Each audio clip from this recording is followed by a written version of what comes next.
the Supreme Court just gave us another W. I'm excited. Are you?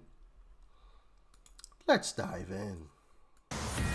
All right, we top this new hour with the Fox News alert, and breaking just moments ago, the Supreme Court handing the Trump administration's sweeping immigration agenda a major victory. Hello and welcome, everyone. I'm Sandra Smith in New York, and Bill, I might add, that father and that son will be joining us right here on America Reports in just about an hour.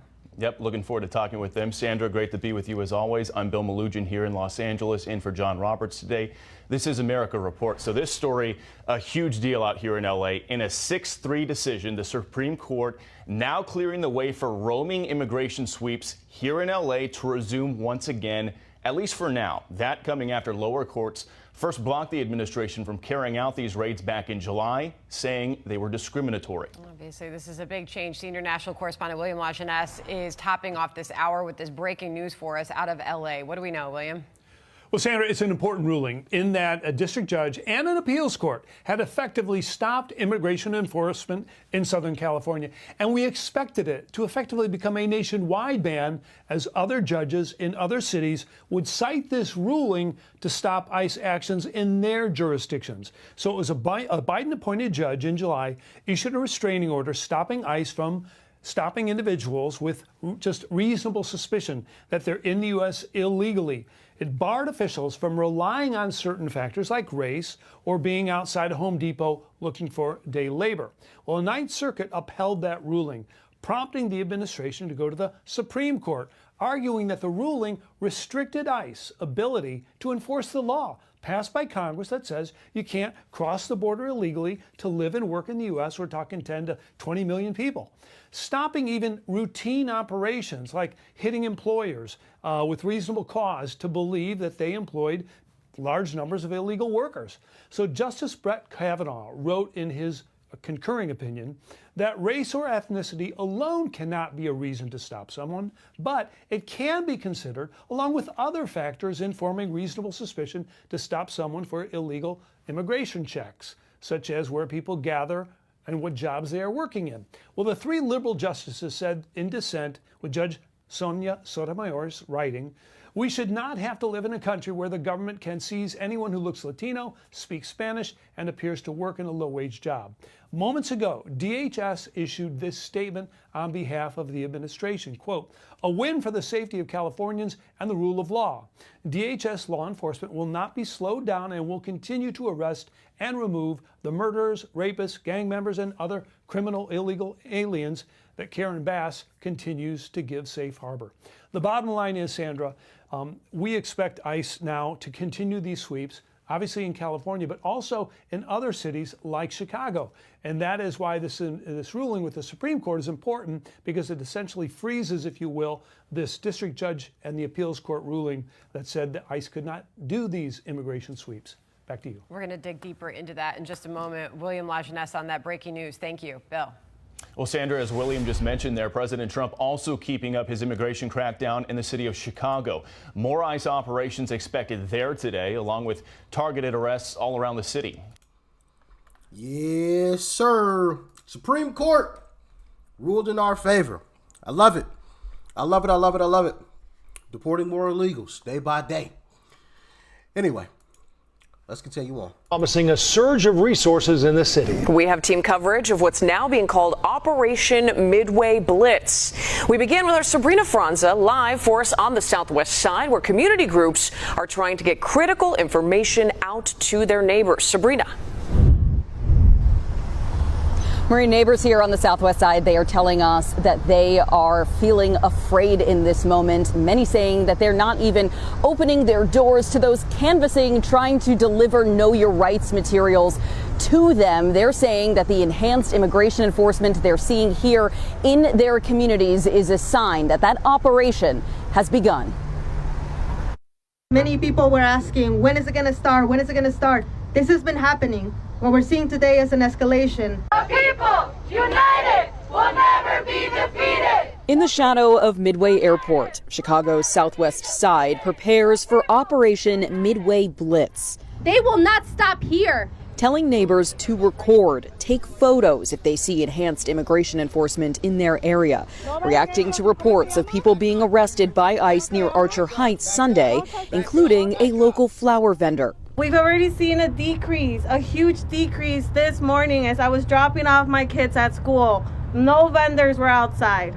Early Monday, locals report spotting DHS in nearby West Lawn. But we want to make sure that everybody has an opportunity to have representation. Eddie Guillen passed out Know Your Rights flyers in his neighborhood after those alleged sightings. Letting people know they have rights. Downtown Chicago, Immigration and Customs Enforcement posted this photo. A marked ICE vehicle parked outside of Willis Tower. President Trump says he's still waiting for a call from Illinois Governor J.B. Pritzker. You try and reason with people like in Chicago with the governor and the mayor. You try and reason with them, and it's like you're talking to a wall.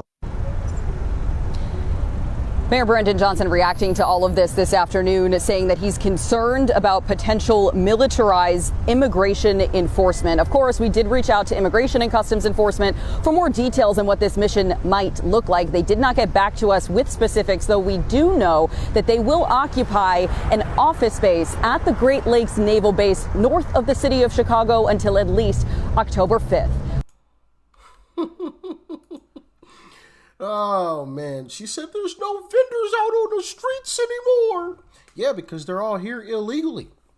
They shouldn't be out on the streets, okay? They can be out on their own country streets. They can be out on the streets if they're here legally. We'll welcome them with open arms. But if they're here illegally, get to stepping. Get to stepping. But hey, I'm loving it. I can literally watch these clips all day long. I'm so serious.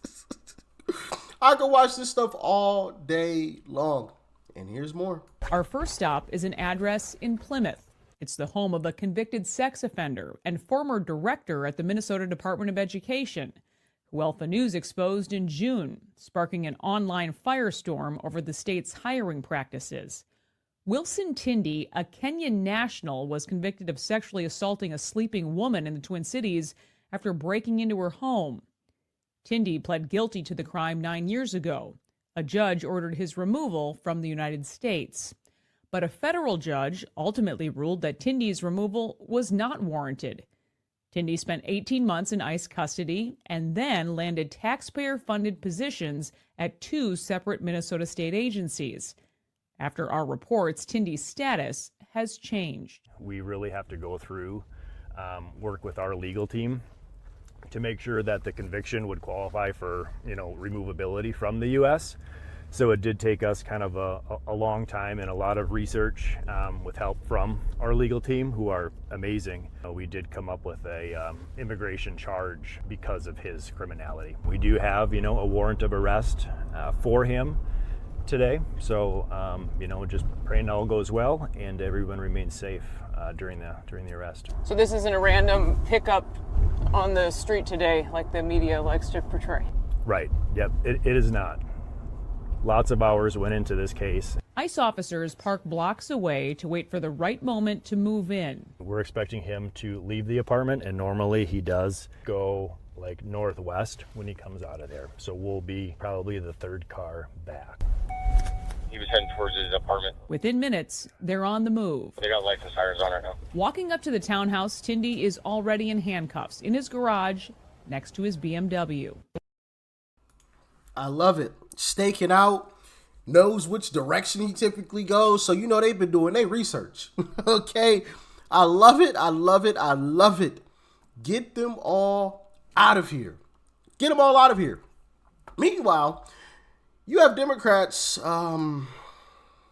defending illegals, of course, not the American citizens. Once again, check it out. And allow them to roam free on American streets.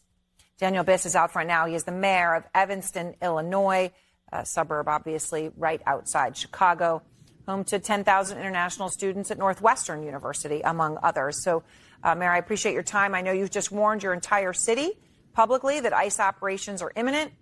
And I should also state that you are running for Congress as a Democrat as you and I sit here speaking. But, Mayor, you say this is imminent. So What else do you know? Or are you also basically in the dark? I mean, what do you know about what's about to happen over the next few hours and days?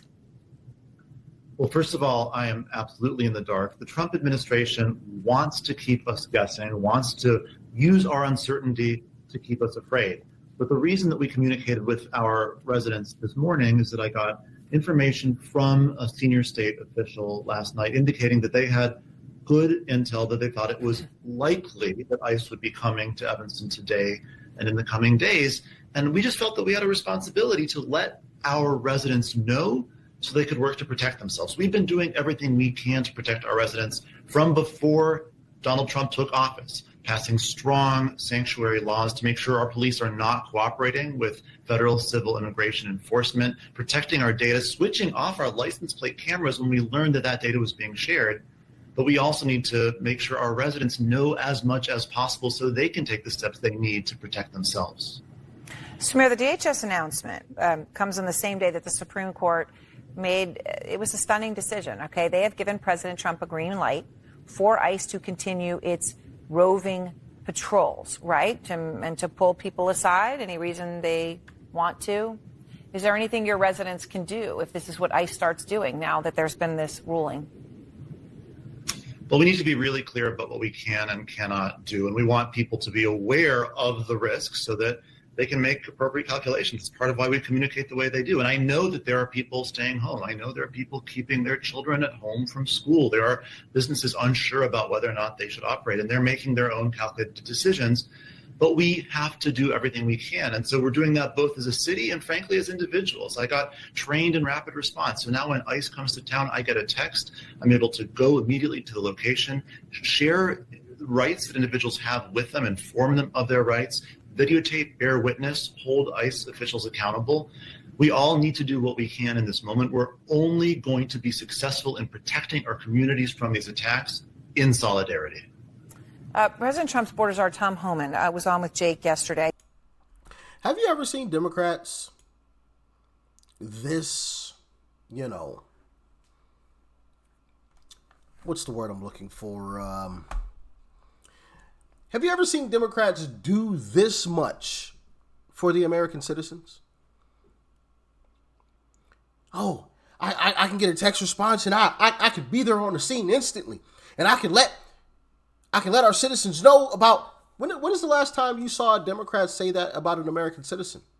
Oh, when there's an arrest on an American citizen in my city, not an illegal, but an American citizen who's been here legally, I could be on the scene when they get arrested because I'm going to get a text and I can let them know about their rights and I'll help record the police so that the police are held accountable. When's the last time you heard a Democrat politician do anything like that? About never, right? It's a rhetorical question. We all know the answer. But they're willing to do that for the illegals. And not only that, right? Not only that, they don't even stop there. They will put American U.S. citizen tax dollars and allocate them to the illegals too. It is absolutely wild, man. Absolutely wild. Ridiculous stuff. Ridiculous stuff, man. But here's some more tape, man. New video in tonight of federal agents detaining several people at a Home Depot in Hollywood. Cell phone video shows them outside the Home Depot this afternoon. This business is located off Sunset Boulevard near the 101 in Hollywood. At least one person was taken into custody. It turned into a tense scene with neighbors and witnesses yelling. Our assignment desk has reached out to the Department of Homeland Security for more information on any arrests. You're not going to get any more information. I hope they don't give you anything. Not a single bit, right? Deport the illegals. That should be your only focus. Simple and plain. Simple and plain. I'm gonna end this video with this clip. Check it out. ICE has detained the man charged in connection with the death of a missing Antioch woman. The Department of Homeland Security says agents arrested Jose Luis Mendoza Gonzalez yesterday afternoon at a market in Chicago, and he remains in ICE custody. They say he is an undocumented immigrant from Mexico.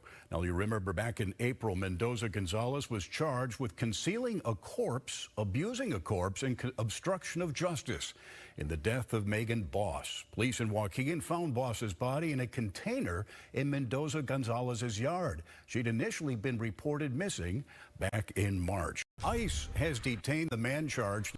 Rest in peace to Megan, man. Rest in peace to Megan. Rest in peace. It's a shame. It is an absolute shame. But shout out to Uncle Trump, too, because he's continuing to push.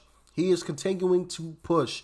And, you know, that's why I have to give Uncle Trump a little bit of leniency, you know, when it comes to him not completely fulfilling, you know, every single promise, right? He's literally getting fought every step of the way. Every step of the way. And it's not even just from Democrats. It's from Republicans as well, or rhinos, as we like to call them. The Susan Collins, the Lisa Murkowskis, even John Thune, right? John Thune will get on camera and say a bunch of stuff that we like to hear, feed us a bunch of sweet nothings, right? I've watched this guy. John Thune gets on camera and gives us everything we want to hear. But behind the scenes, when the camera, there's a gnat in here. What in the world? Behind the scenes, behind closed doors, when the cameras are off, John Thune is no different than one of the Democrats. No different. I mean, he might push back a tiny bit against the Democrats, but that's about it. And that's not enough for me.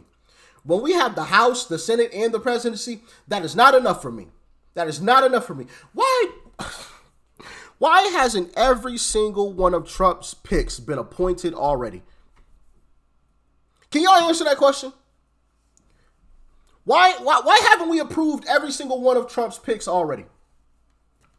We have the House, the Senate, and the presidency. We got the trifecta. We gave them the mandate. This is what we want. We want Uncle Trump's agenda. Get it done. And yet John Thune has drug his damn feet.